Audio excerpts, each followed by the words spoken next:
제가 치매 간병을 준비하는 동안 남편은 다른 삶을 준비하고 있었습니다. 남편이 처음 이상해진 건 작년 가을이었습니다. 정확히는 추석을 앞둔 9월 초순이었습니다. 결혼 47년을 함께 산 사람의 변화를 저는 단번에 알아챌 수 있었습니다. 여보, 오늘 며느리가 온다고 했잖아요. 응? 며느리가? 언제 그런 얘기했어? 남편은 멀거니 저를 바라봤습니다. 어제 저녁 함께 저녁을 먹으며 나눈 대화였습니다.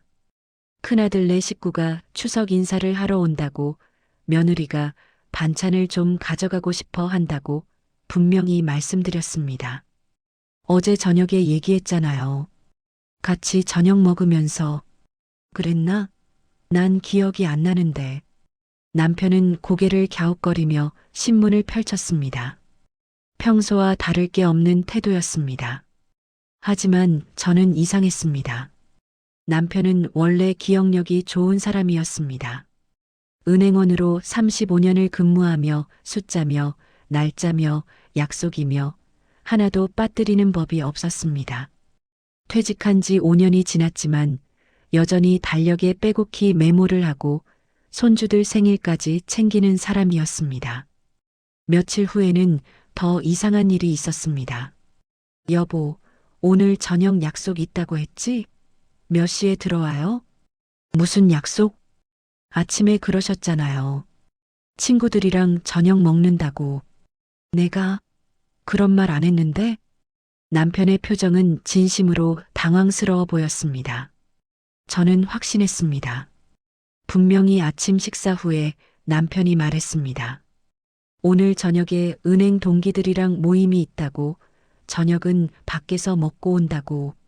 아니, 분명히 말씀하셨는데요. 당신이 잘못 들은 거 아니야? 난 오늘 약속 없어. 저는 더 이상 말하지 않았습니다. 하지만 마음 한편이 무거웠습니다. 설마 하는 생각이 들었습니다. TV에서 본 치매 초기 증상들이 떠올랐습니다. 기억력 저하, 최근 일을 잊어버림, 같은 질문을 반복함. 그날 저녁 남편은 정말로 집에 있었습니다. 평소처럼 뉴스를 보고 책을 읽고 일찍 잠자리에 들었습니다. 저는 잠이 오지 않았습니다. 침대에 누워 천장을 바라보며 생각했습니다. 혹시 제가 잘못 들은 걸까요? 아니면 정말로 남편에게 무슨 문제가 있는 걸까요? 다음 날 저는 작은 실험을 해봤습니다. 여보, 내일 병원 가야 해요. 같이 가줄 수 있어요? 무슨 병원? 제 정기검진이요. 다음 주 화요일 10시. 그래, 알았어. 그리고 이틀 후, 화요일 아침에 물었습니다. 오늘 병원 가는 거 기억하시죠? 남편은 멈칫했습니다. 그리고 손에 들고 있던 커피잔을 탁자에 내려놓으며 말했습니다. 병원? 무슨 병원? 제 정기검진이요. 같이 가기로 했잖아요. 아, 그랬나? 미안해, 깜빡했네. 남편의 얼굴에는 미안함보다는 당혹스러움이 더 많이 보였습니다. 마치 정말로 기억이 나지 않는다는 듯이 저는 그날 병원에 혼자 갔습니다. 그리고 진료가 끝난 후 신경과 안내 데스크 앞에서 한참을 서성였습니다. 집으로 돌아오는 길에 저는 남편의 최근 몇 달을 떠올려 봤습니다. 생각해보니 이상한 일들이 더 있었습니다. 가끔 약속 시간을 헷갈려 하거나 방금 한 이야기를 또 하거나 물건을 어디 뒀는지 찾지 못하는 일들. 그때그때는 나이 들면 다 그렇지 하고 넘겼는데 이제 보니 패턴이 보였습니다. 저녁을 준비하며 저는 결심했습니다. 남편을 병원에 데려가야겠다고. 하지만 어떻게 말해야 할지 막막했습니다. 당신 치매 검사 받아야 할 것 같아라고 직접 말할 수는 없었습니다. 남편의 자존심을 아는 저로서는 그렇게 말할 용기가 나지 않았습니다. 그날 밤 남편은 평소보다 일찍 잠자리에 들었습니다. 저는 거실에 홀로 앉아 스마트폰으로 치매 초기 증상을 검색했습니다. 화면에 뜬 항목들을 하나씩 읽어내려가며 남편의 모습들을 체크했습니다. 최근 기억력 저하, 판단력 저하, 시간과 장소 혼동. 어느 것 하나 남편과 무관하다고 할 수 없었습니다. 그날 밤 저는 처음으로 두려움을 느꼈습니다. 앞으로 어떻게 될까? 남편이 저를 알아보지 못하게 되면 어떡하지? 혼자서 남편을 돌볼 수 있을까? 생각이 꼬리에 꼬리를 물고 이어졌습니다.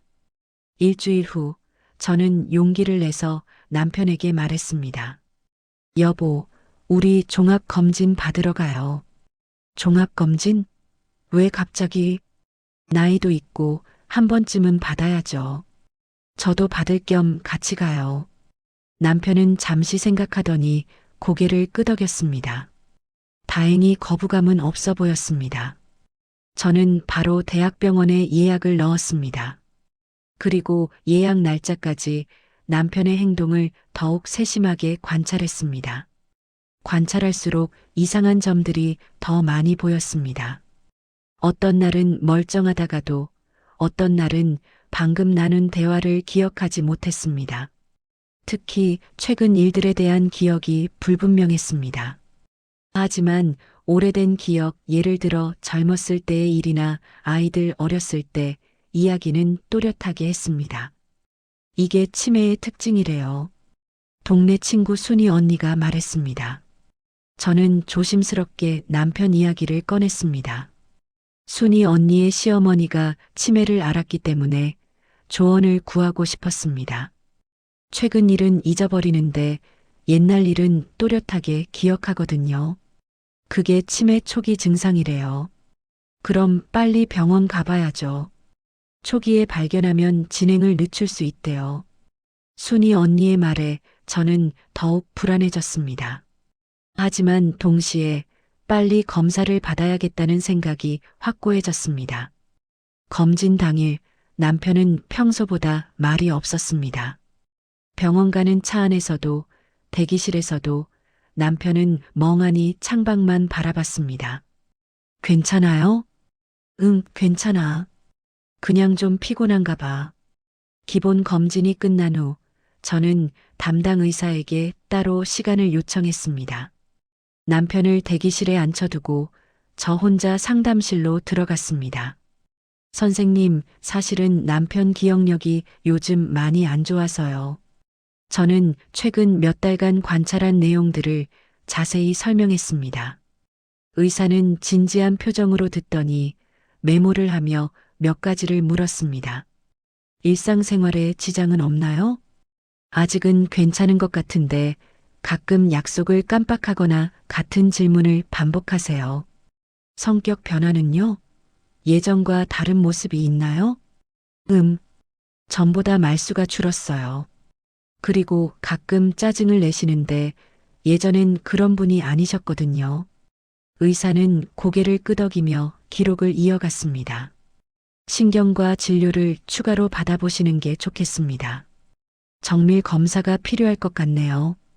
그 말을 듣는 순간 가슴이 철렁 내려앉았습니다. 예상했던 일이었지만 막상 의사의 입에서 나오니 현실이 된 것 같았습니다. 신경과 진료 예약은 2주 후로 잡혔습니다. 그 2주가 참 길었습니다. 매일 남편을 보며 이 사람이 정말 아픈 건지 제가 예민한 건지 헷갈렸습니다. 어떤 날은 남편이 너무 멀쩡해 보여서 내가 괜히 호들갑 떤 건가 싶었습니다. 또 어떤 날은 남편의 멍한 표정을 보며 가슴이 무너지는 것 같았습니다. 엄마, 아빠 괜찮으셔? 큰아들이 주말에 찾아와 물었습니다.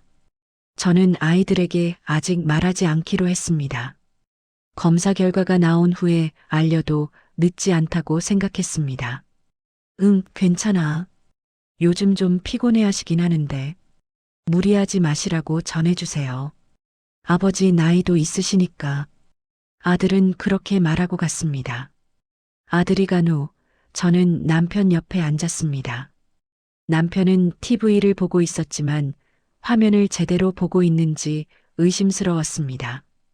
여보, 응? 우리 오래오래 건강하게 살아요. 남편은 저를 돌아보며 미소를 지었습니다. 그 미소가 어쩐지 낯설게 느껴졌습니다. 예전의 따뜻한 미소가 아니라 형식적인 미소 같았습니다. 그날 밤 저는 또 잠을 이루지 못했습니다. 침대에 누워 남편의 숨소리를 들으며 생각했습니다. 앞으로 어떻게 해야 할까? 남편이 정말 치매라면 저 혼자 감당할 수 있을까? 요양원은 보내야 할까? 아니면 집에서 제가 돌봐야 할까? 생각이 복잡했습니다. 하지만 한 가지는 분명했습니다. 남편 곁을 지켜야 한다는 것. 47년을 함께 산 사람을 이제 와서 혼자 두고 갈 수는 없었습니다. 남편의 의심스러운 행동을 드러내는 장을 구성했습니다. 챕터 3에서는 신경과 검사를 받는 과정과 결과, 대기, 그리고 남편의 이상한 행동이 더 구체화되는 부분을 다뤄야 합니다. 2천자 이상으로 작성하고 감정선을 자연스럽게 연결해야 합니다. 신경과 진료 날이 왔습니다. 남편은 아침부터 불편한 기색이 역력했습니다. 꼭 가야 해? 난 멀쩡한데. 종합검진 후속 검사예요. 그냥 한번 받아보는 거예요. 저는 최대한 가볍게 말했습니다. 남편에게 치매 검사라는 말을 할 수 없었습니다. 남편의 자존심을 저는 너무나 잘 알고 있었으니까요. 병원 신경과는 3층에 있었습니다. 엘리베이터를 타고 올라가는 동안 남편의 손이 미세하게 떨리는 게 보였습니다. 긴장하고 있었습니다. 괜찮아요. 그냥 간단한 검사예요. 제 말에 남편은 대답하지 않았습니다. 그저 정면만 응시하고 있었습니다. 대기실에 앉아 기다리는 동안 주변을 둘러봤습니다. 대부분 저희 또래이거나 더 연세가 많은 분들이었습니다. 어떤 분은 보호자와 함께 와서 휠체어에 앉아 계셨고 어떤 분은 혼자 와서 멍하니 벽만 바라보고 계셨습니다. 그 모습들이 남의 일 같지 않았습니다. 박님, 진료실로 들어오세요. 간호사가 남편 이름을 불렀습니다. 저희는 함께 진료실로 들어갔습니다. 의사는 50대 초반으로 보이는 여자 선생님이었습니다. 어르신, 오늘 기분은 어떠세요? 좋습니다. 남편의 대답은 짧고 딱딱했습니다. 의사는 미소를 지으며 몇 가지 질문을 시작했습니다. 오늘 날짜가 어떻게 되시죠? 남편은 잠시 머뭇거리더니 대답했습니다. 10월 15일? 오늘은 10월 12일이었습니다. 사흘 차이가 났습니다. 오늘 아침 식사는 뭐 드셨어요? 밥 먹었는데 남편은 더 이상 말을 잇지 못했습니다. 저는 옆에서 조마조마하게 지켜봤습니다. 남편이 오늘 아침 미역국과 김치, 계란찜을 먹었다는 걸 기억하지 못하는 게 분명했습니다. 의사는 계속해서 질문했습니다. 간단한 계산 문제, 단어 기억하기, 시계 그리기 등 남편은 어떤 건 잘 맞췄지만 어떤 건 틀렸습니다. 특히 최근 기억과 관련된 질문들에서 많이 헤맸습니다. 검사가 끝난 후 의사는 MRI와 혈액 검사를 추가로 처방했습니다. 정밀 검사 결과를 봐야 정확히 알 수 있습니다. 일주일 후에 다시 오세요. 병원을 나오는 남편의 뒷모습이 어쩐지 작아 보였습니다. 평소 꼿꼿하던 어깨가 조금 축 처져 있었습니다. 괜찮아요. 아무것도 아닐 거예요. 제가 남편의 팔을 잡으며 말했습니다. 남편은 고개만 끄덕였습니다. 그날 저녁 남편은 저녁을 거의 먹지 않았습니다. 평소 식사량이 많은 편인데 몇 숟가락 뜨고는 수저를 내려놨습니다. 입맛이 없어요? 응, 좀 그래. 무슨 일 있어요? 아니, 없어. 남편은 거실로 나갔습니다. 저는 설거지를 하며 남편을 힐끔힐끔 봤습니다. 남편은 소파에 앉아 스마트폰을 보고 있었습니다. 평소에는 거의 안 하던 행동이었습니다. 남편은 스마트폰을 별로 좋아하지 않았거든요. 그런데 이상했습니다. 남편이 스마트폰을 보며 미소를 짓는 게 보였습니다. 무슨 내용을 보고 있는 걸까요? 저는 궁금했지만 물어볼 수 없었습니다. 설거지를 마치고 거실로 나왔을 때 남편은 이미 스마트폰을 치우고 TV를 보고 있었습니다. 제가 다가가자 남편은 자연스럽게 말했습니다. 날씨가 추워지네. 그러게요. 옷 두껍게 입어야겠어요. 평범한 대화였습니다. 하지만 뭔가 어색했습니다. 남편의 태도가 평소와 달랐습니다. 뭐라고 설명하기 어려운 묘한 거리감이 느껴졌습니다. 일주일은 느리게 흘러갔습니다. 그 일주일 동안 저는 남편의 행동을 더욱 유심히 관찰했습니다. 그리고 이상한 패턴을 발견했습니다. 남편은 특정 시간대에 자주 외출했습니다. 보통 오후 2시에서 4시 사이였습니다. 어디 가세요? 산책 좀 하고 올게. 같이 갈까요? 아니, 혼자 갈게. 당신은 쉬어. 남편은 항상 혼자 나갔습니다. 그리고 한두 시간 후에 돌아왔습니다. 예전에는 산책을 가도 저와 함께 갔는데 요즘은 꼭 혼자 갔습니다. 어느 날은 남편이 외출하고 1시간쯤 지났을 때 남편의 휴대폰이 집에서 울렸습니다. 거실 소파에 놓여 있었습니다. 저는 전화를 받으려다가 멈칫했습니다. 화면에 뜬 이름이 낯설었습니다. 수진. 누구죠? 저는 남편의 지인 중에 수진이라는 이름을 기억하지 못했습니다. 전화는 계속 울렸습니다. 저는 받을까 말까 고민하다가 결국 받지 않았습니다. 전화가 끊기고 나서 저는 한참 그 자리에 서 있었습니다. 남편이 돌아왔을 때 저는 조심스럽게 물었습니다. 아까 전화 왔었어요. 수진이라는 분한테서. 남편의 표정이 순간 굳었습니다. 아주 짧은 순간이었지만 저는 놓치지 않았습니다. 아, 그래. 누군지 모르겠는데. 잘못 걸렸나 보네. 동명이인일 수도 있고요. 그럴 거야. 남편은 휴대폰을 집어들고 방으로 들어갔습니다. 문을 닫는 소리가 들렸습니다. 저는 부엌에 서서 창밖을 바라봤습니다. 가슴 한편이 답답했습니다. 뭔가 이상했습니다. 남편의 반응이, 표정이, 태도가. 하지만 확신할 수는 없었습니다. 혹시 제가 너무 예민한 걸까요?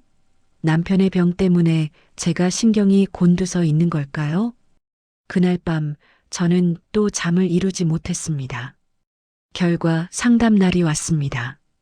일주일이 어떻게 지나갔는지도 모를 만큼 제 머릿속은 복잡했습니다. 진료실에 앉았습니다. 의사는 컴퓨터 화면을 보며 MRI 영상을 띄웠습니다. 검사 결과를 말씀드리겠습니다. 저는 숨을 참았습니다. 옆에 앉은 남편도 긴장한 듯 자세를 고쳐 앉았습니다. 뇌 MRI 상으로는 나이에 비해 양호한 편입니다. 뇌 위축도 심하지 않고요. 그럼 치매가 아니라는 건가요? 제가 물었습니다. 의사는 잠시 말을 아끼더니 천천히 말했습니다.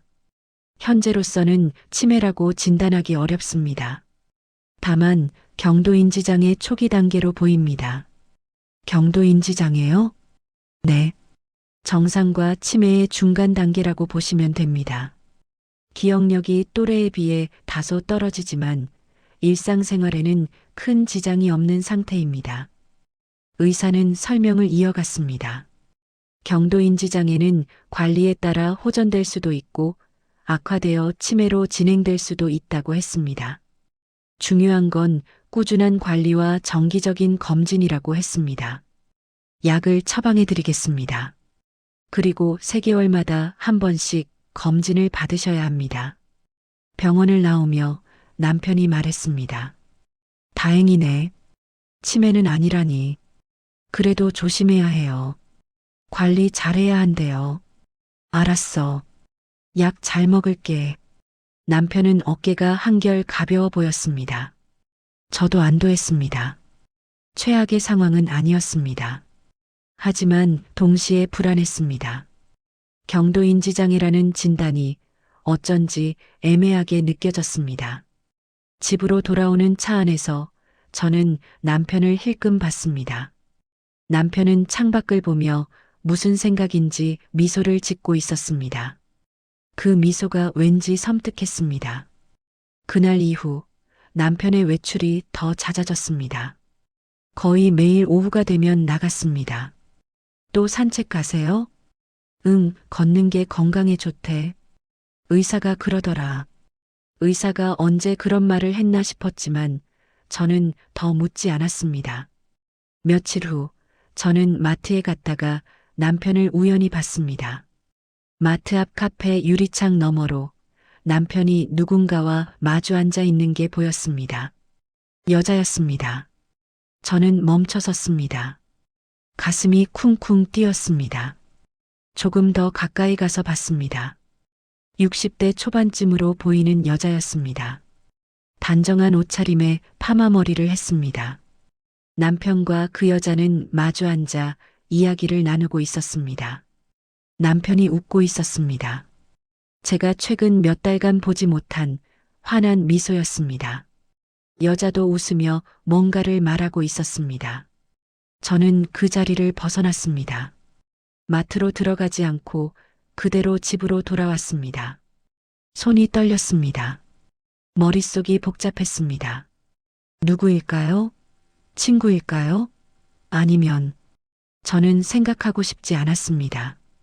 하지만 생각은 자꾸만 이어졌습니다. 수진이라는 이름, 잦은 외출, 카페에서 만난 여자, 남편의 달라진 태도.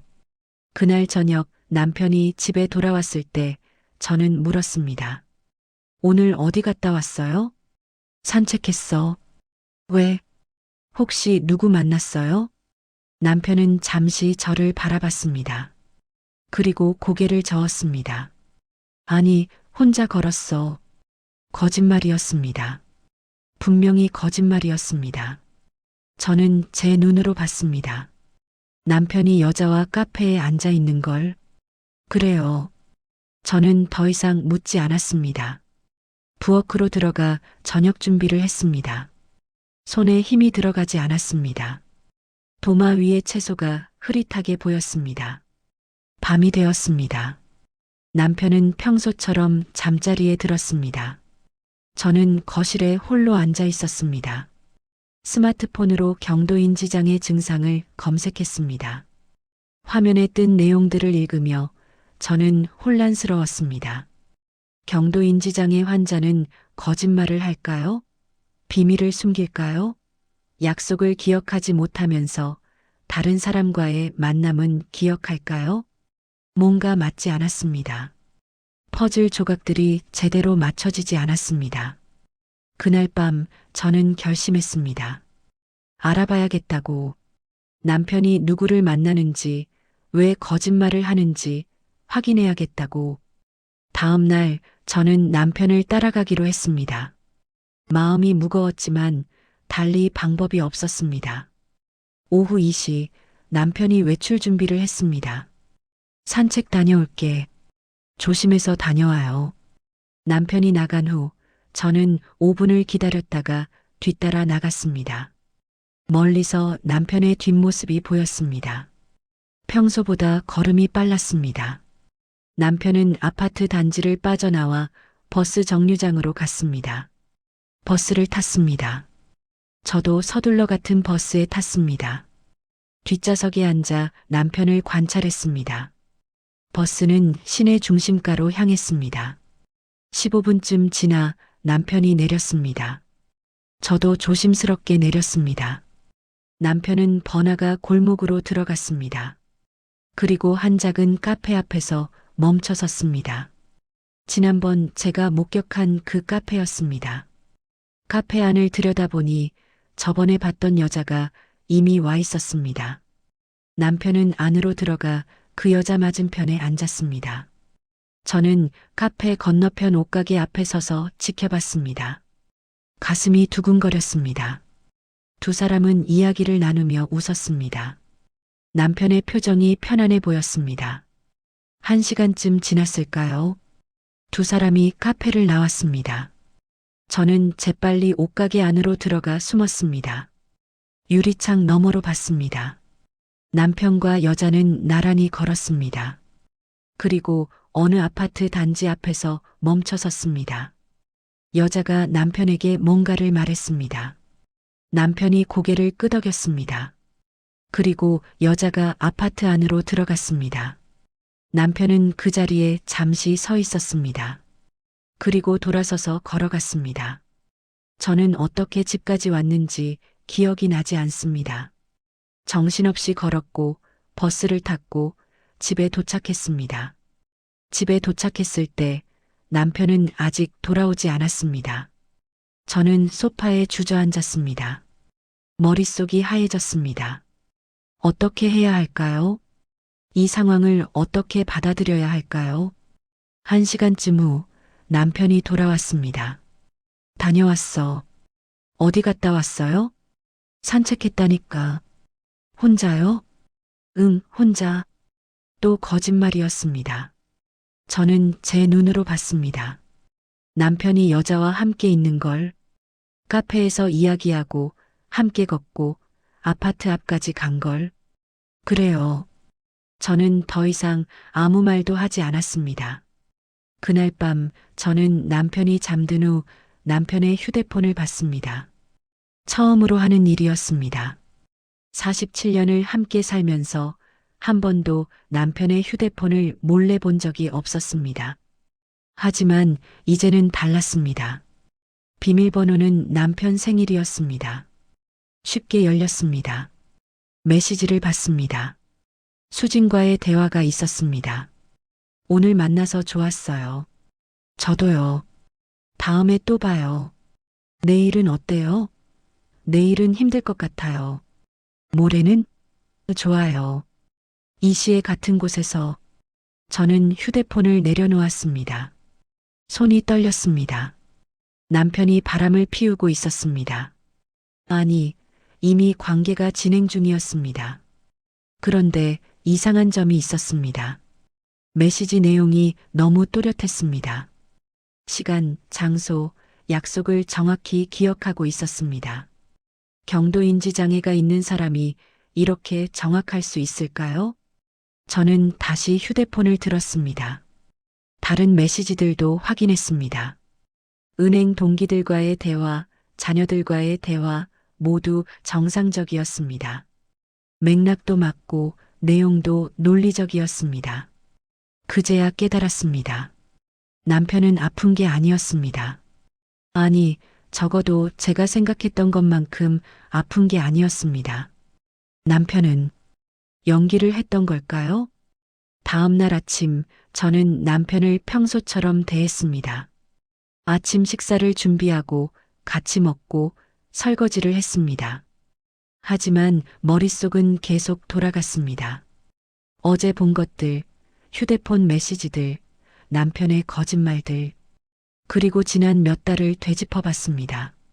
남편이 기억을 못한다고 했던 일들, 약속을 잊었다고 했던 순간들, 같은 질문을 반복했던 때들, 생각할수록 의심스러웠습니다. 정말로 잊은 걸까요? 아니면 일부러 그런 척 한 걸까요? 오후가 되자 남편이 또 외출 준비를 했습니다. 산책 가요? 응. 오늘은 제가 같이 갈게요. 남편의 얼굴이 순간 굳었습니다. 왜? 피곤하지 않아? 아니에요. 저도 걷고 싶어요. 그럼, 다음에. 오늘은 혼자 가고 싶어. 왜요? 같이 가면 안 돼요? 제 목소리가 조금 높아졌습니다. 남편은 당황한 표정을 지었습니다.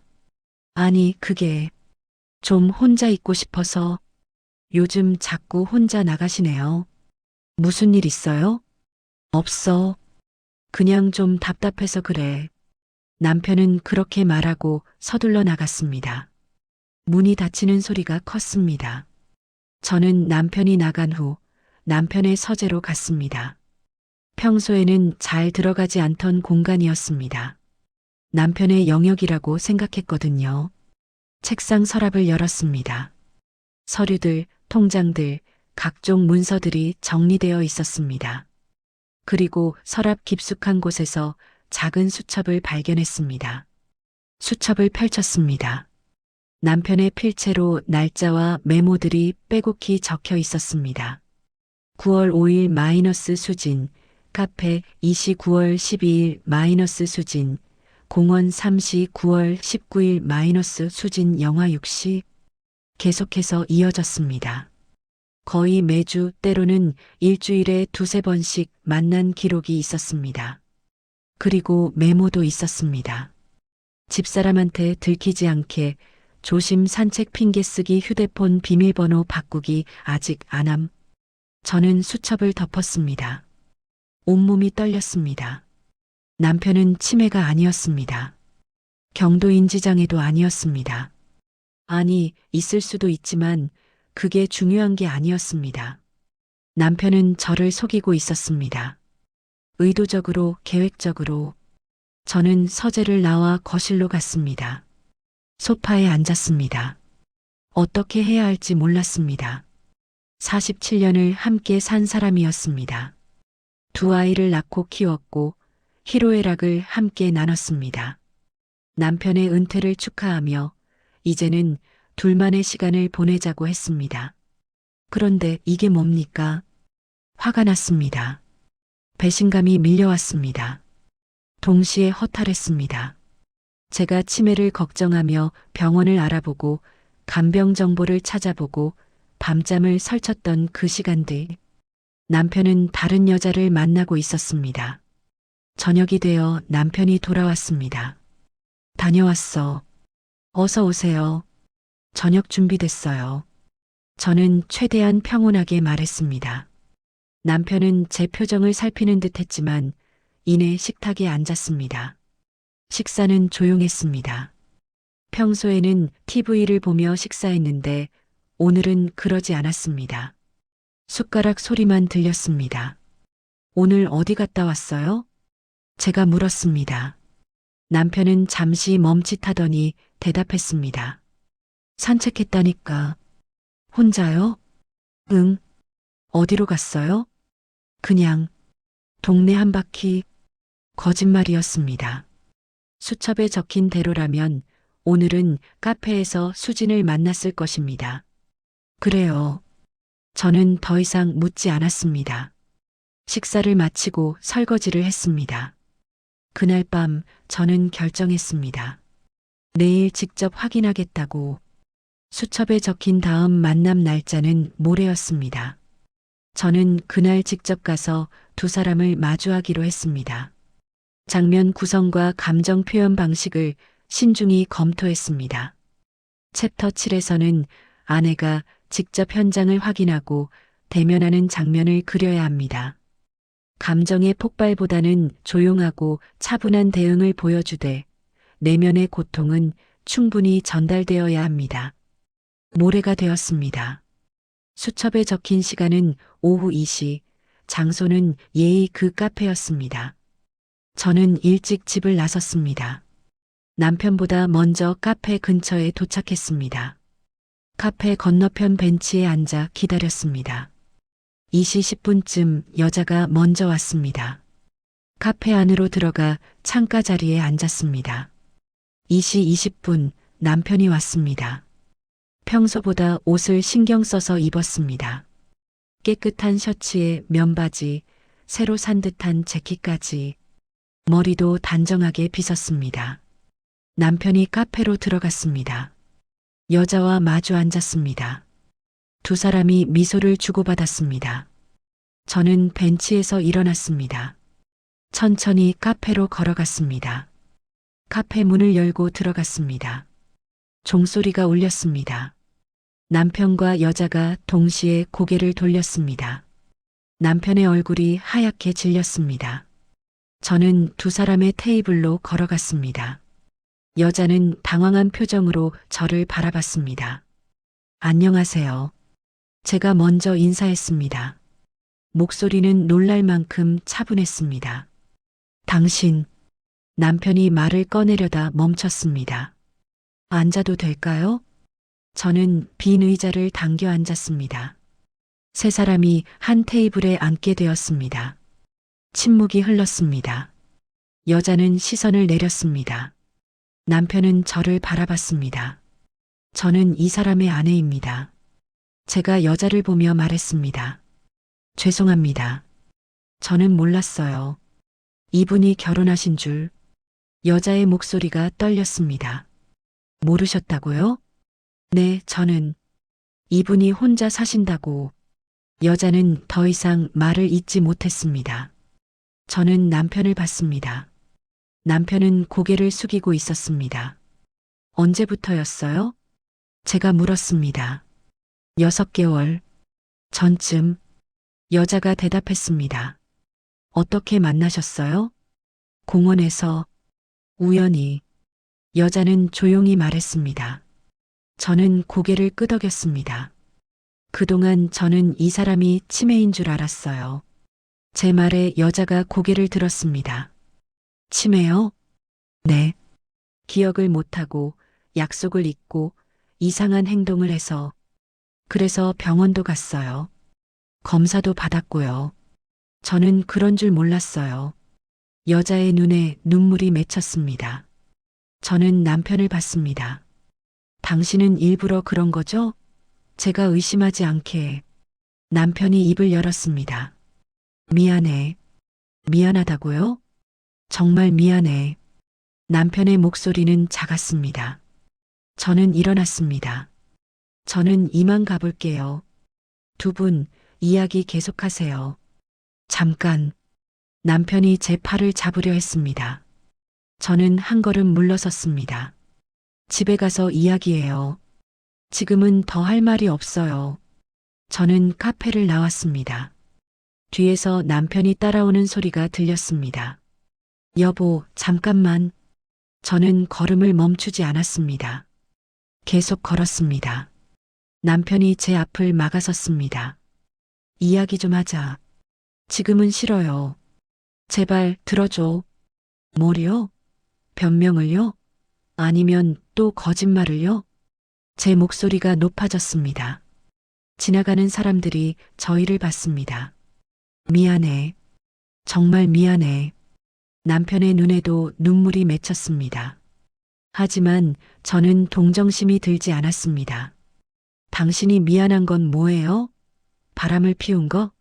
아니면 저를 속인 거? 둘 다야.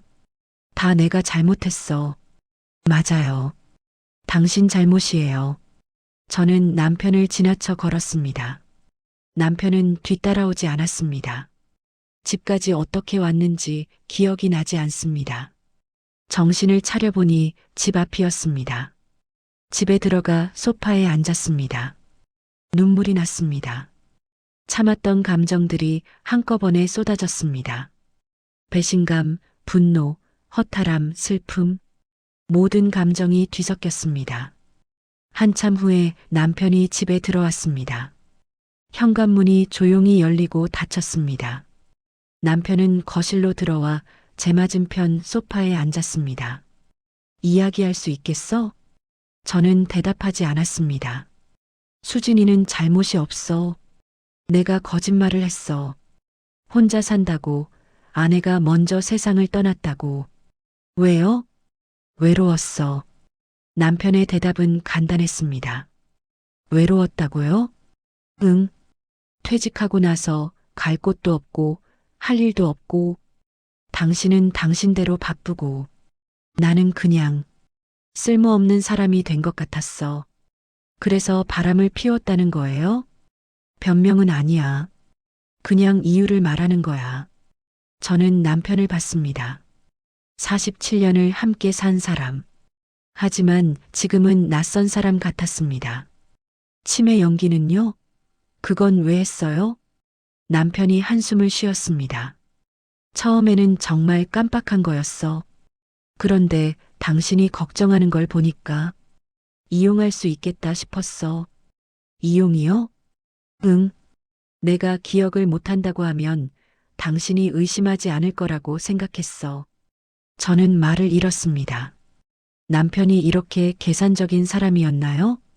병원 검사는요? 경도인지장애 판정받은 것도 다 거짓말이에요?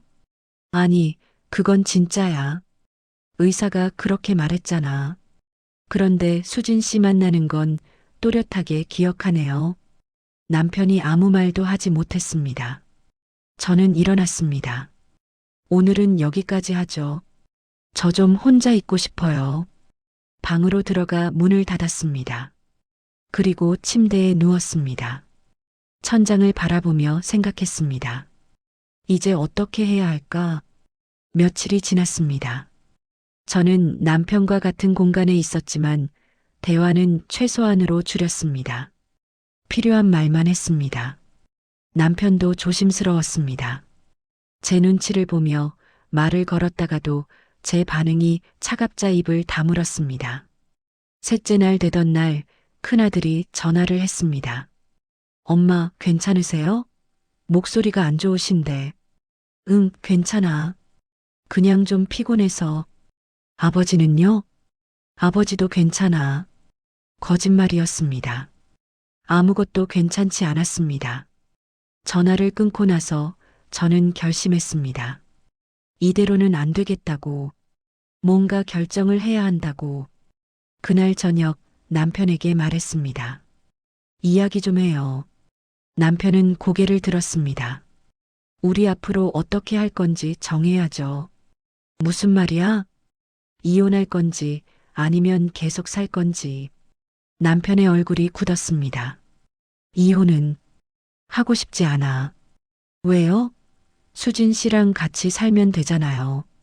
그 사람은 이미 정리했어. 모든 걸 털어놓고 미안하다고 했어.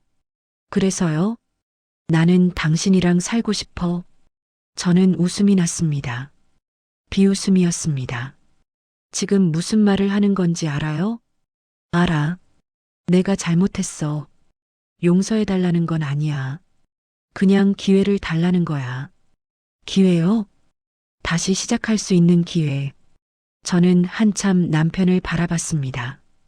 당신은 47년 동안 저를 어떤 사람으로 봤어요? 사랑하는 아내. 그 사랑하는 아내를 속이고 다른 여자를 만났다는 거죠? 남편이 아무 말도 하지 못했습니다. 당신이 외로웠다고 했죠. 저도 외로웠어요. 응? 당신은 퇴직하고 할 일 없다고 했지만 저도 마찬가지였어요. 애들 다 키우고 이제 남은 건 당신뿐이었어요. 그런데 당신은 저를 안 봤어요. 남편이 고개를 숙였습니다. 당신이 기억을 못한다고 했을 때 저는 정말 걱정했어요. 밤잠도 못 자고 치매 간병 자료도 찾아보고 당신 아프면 제가 평생 돌보겠다고 생각했어요. 제 목소리가 떨렸습니다. 그런데 당신은 저를 이용했어요. 제 걱정을 이용해서 다른 여자를 만났어요. 미안해.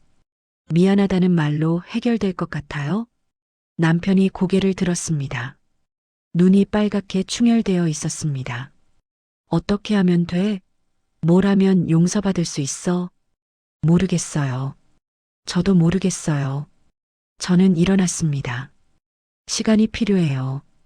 당분간 따로 지내요. 따로? 네. 저는 작은 애 집에 가 있을게요. 다음 날 저는 짐을 쌌습니다. 많지 않았습니다. 옷 몇 벌과 세면도구, 그리고 몇 가지 소지품. 남편은 거실 소파에 앉아 저를 지켜봤습니다. 언제 돌아올 거야? 모르겠어요. 연락은 할 거지? 필요하면요. 저는 집을 나섰습니다. 남편은 현관까지 따라왔지만 더 이상 붙잡지는 않았습니다.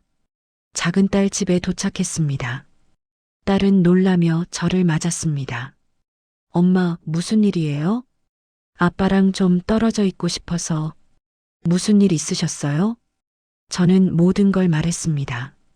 딸은 충격받은 표정으로 듣더니 화를 냈습니다. 어떻게 그럴 수가 있어요?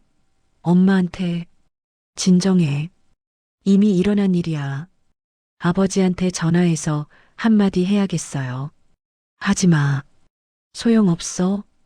딸은 한참을 말없이 서 있다가 저를 꼭 안아줬습니다. 엄마, 괜찮으세요? 응, 괜찮아. 하지만 괜찮지 않았습니다. 전혀 괜찮지 않았습니다. 딸의 집에서 일주일을 보냈습니다. 그동안 남편에게서 전화와 문자가 여러 번 왔습니다. 미안해. 정말 미안해. 집에 와줘. 이야기하자. 당신 없으니 집이 집 같지 않아. 저는 답장하지 않았습니다. 일주일 후 남편이 직접 찾아왔습니다. 딸이 문을 열어줬습니다. 아버지, 수진이 엄마 좀 만나게 해줘. 딸은 저를 봤습니다. 저는 고개를 끄덕였습니다. 남편이 들어왔습니다. 야윈 얼굴이었습니다. 수염도 제대로 안 깎은 듯 했습니다. 이야기 좀 하자. 우리는 딸의 거실에 마주 앉았습니다. 딸은 자기 방으로 들어갔습니다. 잘 지냈어? 별로요. 나도 못 지냈어. 침묵이 흘렀습니다. 생각 정리됐어? 남편이 물었습니다. 아직이요. 얼마나 더 시간이 필요해? 모르겠어요. 남편이 한숨을 쉬었습니다. 나는 당신과 다시 시작하고 싶어? 쉽게 말하네요. 쉽지 않아.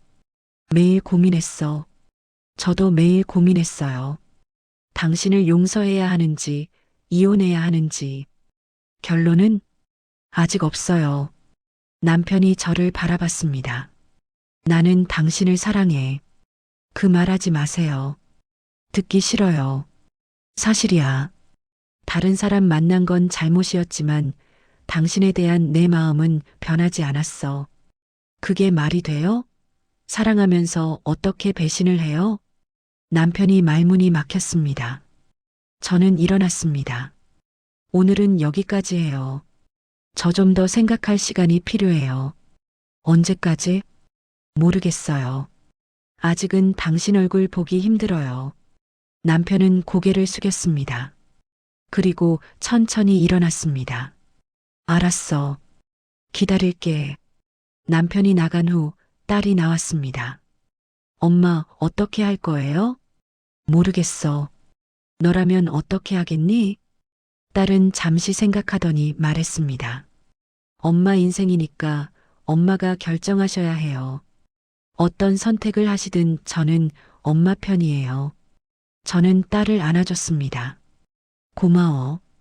그날 밤 저는 많은 생각을 했습니다. 이혼을 하면 어떻게 될까? 다시 함께 산다면 예전처럼 될 수 있을까? 쉽지 않은 결정이었습니다. 며칠 후 저는 변호사를 만났습니다. 큰아들이 소개해준 변호사였습니다. 이혼을 원하시는 건가요? 아직 결정은 못했어요. 그냥 알아보려고요.